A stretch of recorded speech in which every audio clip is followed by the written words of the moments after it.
How are we doing, people? We are back again with another film study. But first, this video is protected under the Fair Use Act. It's an educational video, and all credit for the original clip goes to the rightful owners, Fox Sports, whoever else. Don't sue me, guys, okay? So, a little bit of backstory. I am back at university, and one of my modules is performance analysis. And so all of us students, we've been allowed to pick an athlete of our choice. And we're all kind of talking about the athletes that we're analysing and the sports that we do. And someone asked me who my favourite boxer was. And I've got a lot of favourites, but James Toney is one of them. And I realised that I've done very little on James Toney. I've done, a 2-minute comparison, tops, of his pull counter and Mayweather's. So just gave me an idea to do some more videos on my favourite fighters. And so in this video, this is going to kind of be a somewhat quick overview of the skill set of James Toney, because this is someone who, in my opinion, is probably the most naturally talented fighter of all time. And now it's debatable, but in my opinion, that's who it is. James Toney was someone who actually I didn't know that much about when I first really invested time into boxing and watching it and studying it. I actually saw one of his interviews before I saw his fights, and I was just wondering, who's this, this American guy talking trash? Because James Toney talks a lot of trash. I'm sure most of you guys know that. But anywho, this was actually one of the first fights of Toney's I saw, and so I thought it was only right for me to cover this one first. And so this was James Toney in, I don't want to say, probably the latter stage of his career. I believe this fight was in the early 2000s, like 2002, against Jason Robinson here, who was a kickboxer originally, I believe. But we're going to see what James Toney can do in the ring, because, as I say, very talented and very special fighter. And so I've got some notes next to me, and we are going to see what James Toney has. So what we're going to see here is, if we just get going, there we go. Okay, so James Toney, a little bit of rough stuff. And now we can see here, he meets the lead hand of the southpaw, Jason Robinson. And then that's good practice, of course. You're showing your opponent that you're not just going to let them engage with you or do what they want in front of you. But then we see a little bit of a hard angle, but we see that James Toney ever so slightly is on his front foot. We can tell by the side of Robinson's head. Obviously the angle alters it a little bit, but James Toney is ever so slightly on his front foot. And we can see that Jason Robinson tries to use his southpaw lead right to knock James Toney off of that position. And James Toney responds by going to the back foot. And James Toney, being the boxing genius that he is, now has an idea of how Jason Robinson will respond. So what he does is he edges towards the front foot ever so slightly, and we can see that once again Jason Robinson has attempted to knock or prevent James Toney from getting to that front foot. James Toney responds by splitting the southpaw jab with his right hand. Beautiful stuff. He's now landed that punch. Jason Robinson feeling a little bit aggrieved. He's a bit disrespected by that. So he attempts some return fire, but we can see the presence of mind and the defensive responsibility of James Toney to get out the way of the southpaw left. Not with the greatest technique and biomechanics, but nevertheless, he does it successfully. But even from there, anticipating a southpaw right hook, the lead hook typically follows, or is a good match for the straight rear hand.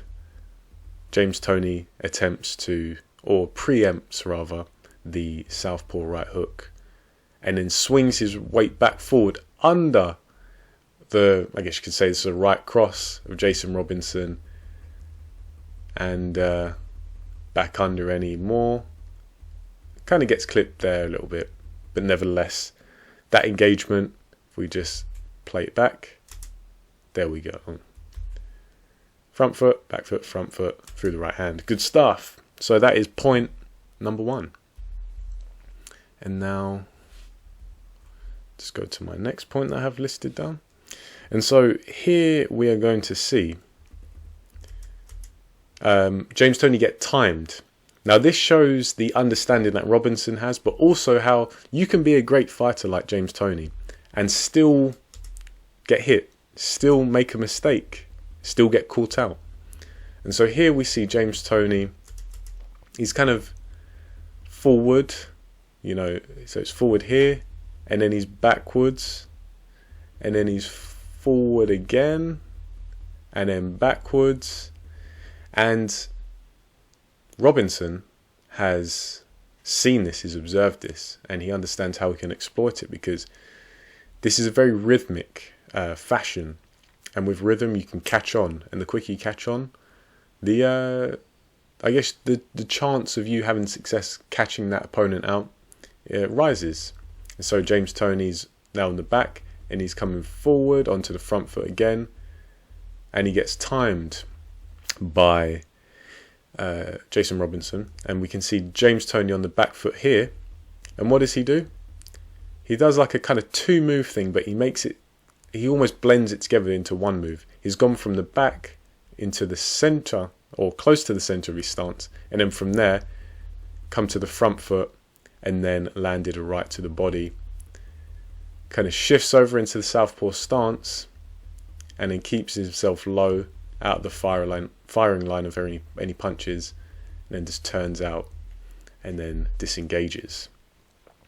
And so if we just skip forward 1, 2, 3, right, now here we're going to see James Toney demonstrate how set piece combinations don't always work, and I'd wager at the highest level they go wrong more often than they go right. And what we're going to see here from James Toney is a double jab right hand. And now you hear, if you go to a boxing gym anywhere in the world, you often hear trainers who aren't of any great quality talk about double up on your jab. If you're not having success with one jab, double up. And you can understand the rationale, and look, a double jab can work sometimes. But what the essence of what I'm trying to say is if you jab twice, make sure that you note the reaction of the first jab, if you understand what I mean. Rather than just, okay, I have it in my head, I'm going to jab twice. Jab once, see how the opponent reacts. If it's safe to jab again, jab again.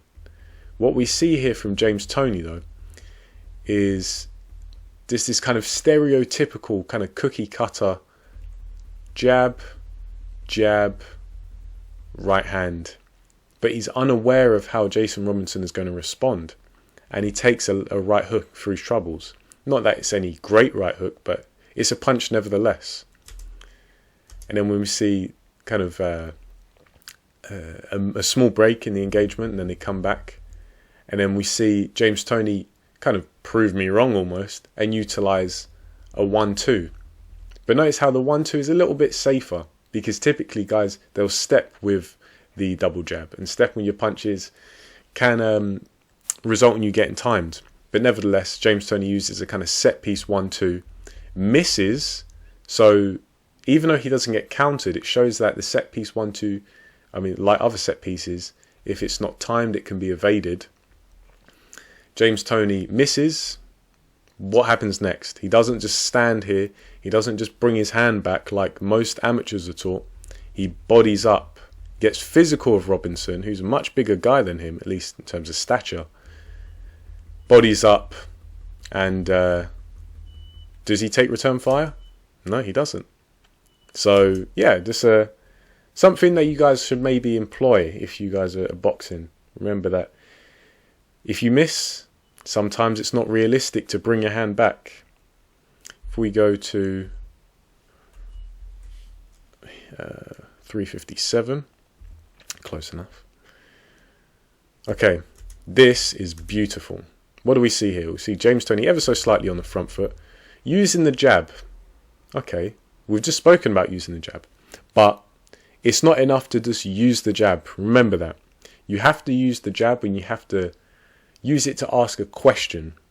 So whenever you're jabbing, bear it in mind that you may be inciting a reaction from your opponent. That is the purpose of the jab. Get your opponent to go first, and then you counter them. You counter their counter, so to speak, even though this jab, it's not real offense. It's a question. Ask the question of your opponent. How does Jason Robinson respond to this question? Well, he feels that his lead hand has been challenged. Good. What happens here? He responds with a straight left. James Toney has it in his mind. I have to be ready for this guy's reaction when I ask him this question. And James Toney is. He fades away to the back foot, slips, pulls himself back into the engagement, pulls himself forward through the right hand, just ever so slightly. It was a good shot, scoring shot, but maybe not full-blooded. But beautiful stuff, nevertheless. Jab, way, bang. That is a pull counter. Now, a lot of people are used to seeing the Mayweather-style pull counter. All a pull counter is, and I know some people are going to debate me on this, but a pull counter is any kind of slip off the line, so slip off the center line, and then come back through or onto the center line with a punch. That is a pull counter. You can slip to the front foot like Tyson, land the left hook, that's a pull counter. You can slip to the back foot like Toney and come back with the right hand, that is a pull counter. The pull counter you see from Mayweather is essentially a slip to the back foot and then come back with a right hand, but it's done with poor biomechanics. That's the difference. So just to clear that up, I know some guys are going to be raging in the comments, but sorry guys, that's just the nature of it. So here we're going to go to 4:45, 42 will be close enough. Actually, bear with me guys, here we go. So here we are going to see a little, so this is just a little thing that I think is overlooked in the practice of boxing. And so here we see James Toney get pushed to the back half of his stance. So he's on the back foot, out of a distance, and he comes back into the engagement. And then we're going to see James Toney use the jab to the body. But look at James Toney's eyes throughout. He's looking at Robinson dead in the eye. At least that's what we can see. And he's still looking Robinson throughout that punch. He doesn't look down and then go to the body. He maintains that eye contact and goes to the body anyway. A lot of the time with amateurs, they'll give it away. Well, I say amateurs and people who just haven't developed their boxing practice enough. They will look at the target and then attack. It's all about misdirection. It's all about bluffing. That's what I teach everyone. Boxing is bluffing. How can you catch your opponent out? How can you deceive your opponent? Deception. That's all part of the art of war. It's all part of combat. And James Toney understands that as well. Anyway, I think I had another note on this. So I'm just going to take it back. So James Toney slip to the left. Slip to the back foot, ever so slightly on the back foot. Comes forward. So this is the double forward. So he's gone back, he's gone to the front of his stance, and then he's gone into the jab to the body. So he's just kind of done like a double forward, as I like to call it. And of course, didn't look at the target before attacking it. Right, now we're going to skip forward. So this is all in the first round. Now we're going to skip forward to, what's that? 11:19, I believe. Okay, so what we're going to see here is something pretty neat.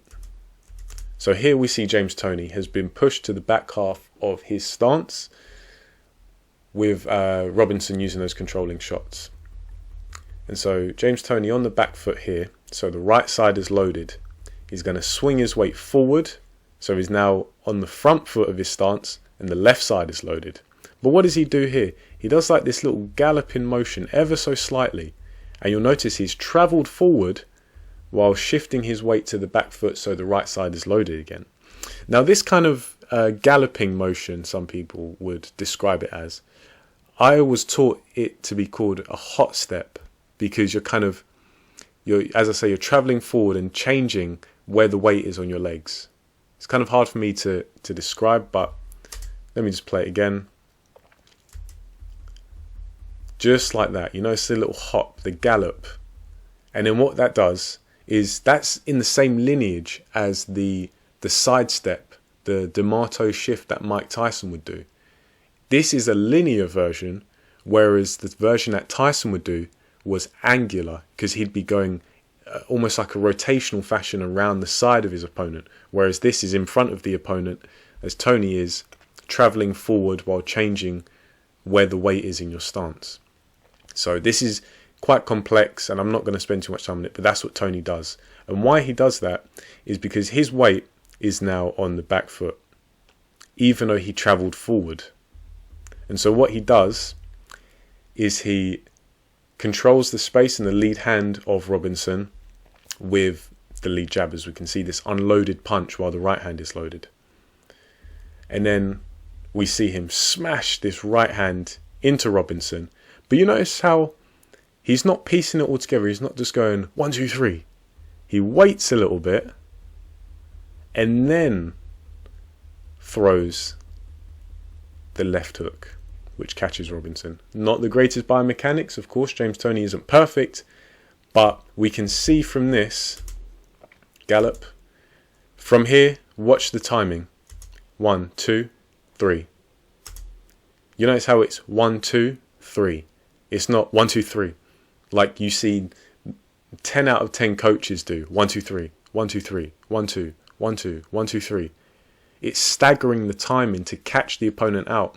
Because if everyone's practicing a 1, 2, 3 all the time, okay, we're all going to throw our 1, 2 and our left hooks, or 1, 2 lead hook as a 1, 2, 3. If everyone's practicing that, that means everyone is familiar with that timing. What would you do to get an advantage over the opposition and be a cut above? Well, you make up your own timings. You stagger the timing. You catch the opponent out. And that's what James Toney does here. See it one more time. Bang. See the delay in the left hook. And good stuff from Toney. So we're going to go now to 1749.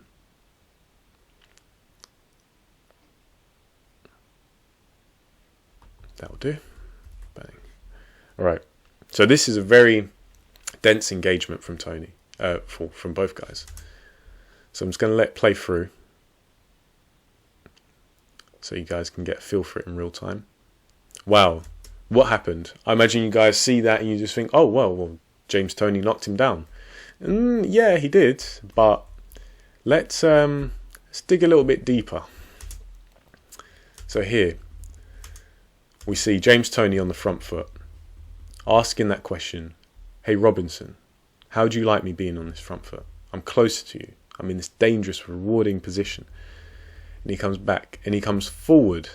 And then we can see here that Robinson, little bit of lead hand control, just to maybe pin that glove in place, uses it to line up a southpaw left hand. And now we can see here that James Toney's kind of stuck on the front foot. And then we're going to see that his lead glove, his left glove, is all the way down here. And Robinson is on the front foot too and looks to have lead foot dominance. And so what does that mean? It means James Toney, unfortunately, is in prime position to be smashed with a lead right hook. Just like that. And he takes that right hook. And Robinson, you can see he looked to control the space. James Toney has spent, the best part of 5 rounds trying to split the jab of Robinson. Kind of falls in, back into his stance, controlling the body to land some more body shots. You notice how that lead hand just got him a split second of more time so he could get his feet underneath him, decide what he wanted to do. Excuse me. And then from here, we'll see James Toney once again get pushed to the back half of his stance. And now we're going to see the difference between someone in James Toney who understands punching biomechanics, at least to the degree where he understands that you have to be a moving target when you're attempting to get offense of your own. And the reason is because you're in the most danger when you're attacking your opponent. So you need to have some kind of built-in defense mechanism, and that is to move your head as you generate power for your punches.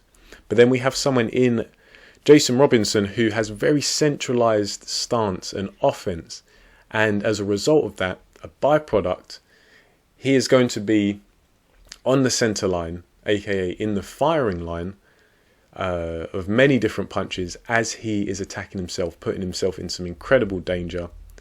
And we can see here that James Toney pull counters once again, and his head moves, and he goes, you notice how it's now past the offense of Jason Robinson. Robinson's head, look at it throughout this engagement. It's here, still there, bang, and he gets dropped like a sack of spuds. And yeah, proper punching mechanics not only generate power, but they keep you safe. So check out the Julian Jackson and the Nonito Donaire punching mechanics studies in this playlist if you want to learn how to punch properly. And now we are going to see, where are we going? 23:35.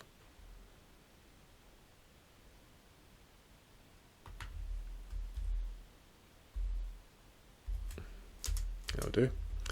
Okay, so here we've seen James Toney time Jason Robinson over his lead right hand rather. Defensive responsibility kind of getting controlled a little bit by Jason Robinson, pushed onto the back half of his stance once again. What does James Toney do? He swings forward, feinting the right hand, getting Jason Robinson to really shell up. And then from here, remember, you never know when your opponent's going to return that fire. James Toney is present. He has the awareness, the presence of mind to be defensively responsible, swing under any potential offense. Notice how he's on the front foot once again. And then he's stepping forward, he goes backwards. And then where's he going to go? He's going to go to the front foot. And we're going to see Jason Robinson, like he has done for a lot of this fight, try and restrict Toney's access to this front foot position that he's going to go to with the jab. James Toney knows how to split the jab, and we see here, bang, beautiful, absolutely beautiful. And the defensive responsibility as well. You know, it's how he gets away from that controlling shot of Jason Robinson. So let's play it in real time. Swing forward, right hand, right hand, right hand, bang. It's all the same motion. The cornerstone of the technique is exactly the same, to the point where it will be in your feints, it will be in your probing shots, and it will be in your power shots. So this is a right hand. This is a right hand.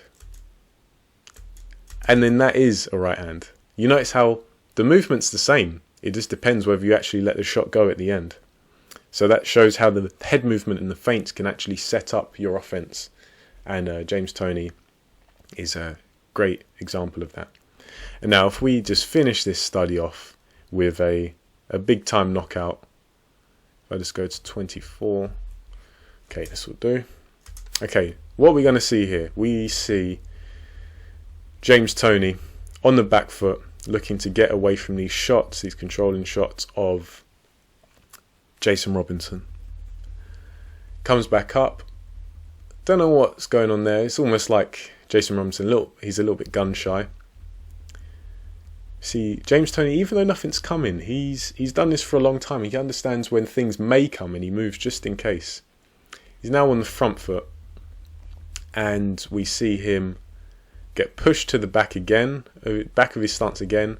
A little bit low for my liking. You can see he's under the belt line of Jason Robinson, but nevertheless he comes through with another pull counter. He came off the center line and he came back with a punch. That is a pull counter. And then we see here that he is quite physical he has his gloves, controlling the gloves of Jason Robinson, holds him in place long enough to kind of line him up for a left hook. Great punch there. And then we see he's on the back foot, and then he swings forward for a right hand again, once again using that punch, which looks like it is fairly clean, but he hasn't, once again, physical control over the gloves, controlling how Jason Robinson can move his body. He transfers that control of the gloves into the control of Jason Robinson's head, physically holding him in place to stop Jason Robinson from getting to his the back foot of his stance. And now here we see the inexperience of Jason Robinson, who is an okay fighter. James Toney, there's a video of him talking to Caleb Plant, and he's talking to Caleb Plant about when you're bodied up with your opponent, use the shoulder to just nudge them, give them a little barge to make space for the right hand. So you're bodied up, you barge, you land the right hand offense straight away. It's seamless. If we just back up a little bit, we see,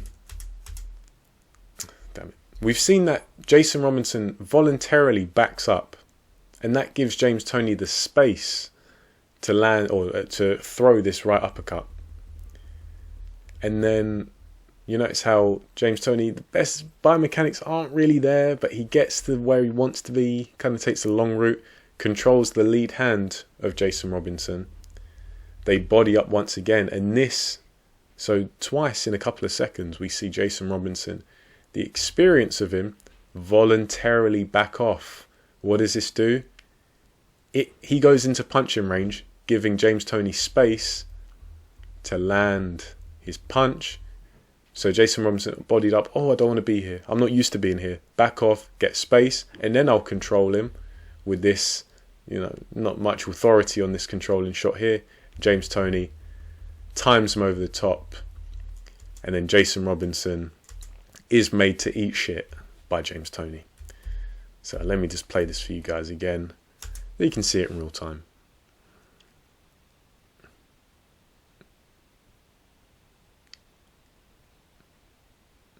There we go. Just like that. Guys, I hope this was enjoyable. I hope it was insightful. And let me know what you thought about this study of one of my personal favourites. Probably even my all-time favourite fighter in James Toney. So this is only the tip of the iceberg when it comes to James Lights Out Toney. But I feel like this video maybe addressed a lot of the aspects of his game that really made him a special fighter. So let me know what you guys think in the comment section. Anything you liked in particular, anything you felt I missed, all of that good stuff. Let's get the discussion going. If you could like, comment, share, subscribe, all that good stuff. Thank you for watching, and I'll catch you in the next video.